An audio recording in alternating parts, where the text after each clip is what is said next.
Well, while I was roaming around Lapeer today, I decided to check out a little spot here a lot of people don't notice or pay too much attention to. Just to the southeast of the downtown area and across from where the river flows under Saginaw Street, and in the corner of the Church's Lumber parking lot, right here, we have a little historical monument marking the founding of the city of Lapeer in 1831. An exploration party led by A.N. Hart spent their first night here along the river, which is right down through those trees there. You can actually see the water right down there. That's the water flowing. This is called the Elm Tree Campsite. And apparently at one time there was a large elm tree here.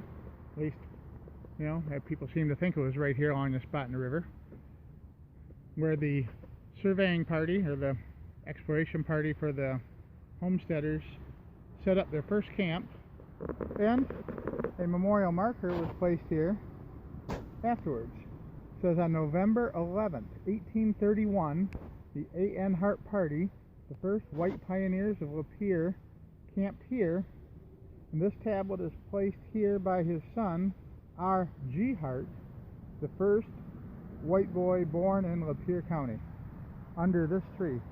Alright, well, clearly there's no giant elm tree here anymore. And if this actually was the site of it, the tree is long gone, but still pretty interesting story about how long ago the first settlers, or at least first white settlers, came here and marked out territory in Lapeer County to start development. And apparently there's a legend that goes along with the story that in good-natured tradition of explorers everywhere, they wanted to mark this territory that they had decided to claim, and to do so they took an old coffee pot and buried it next to the elm tree, sort of as proof or a sign that they could dig up later and say that they were here first. So there you go, a quick little video clip about the early founders of Lapeer County, and Lapeer City in particular, right here along the river. Even as late as 1874, we can see the Hart family had substantial property holdings.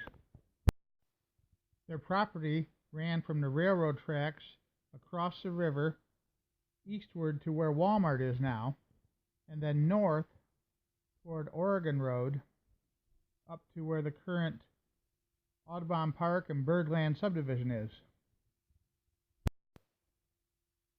Here's a look at the family monument, along with a close-up of one of the sides for J.N. Hart.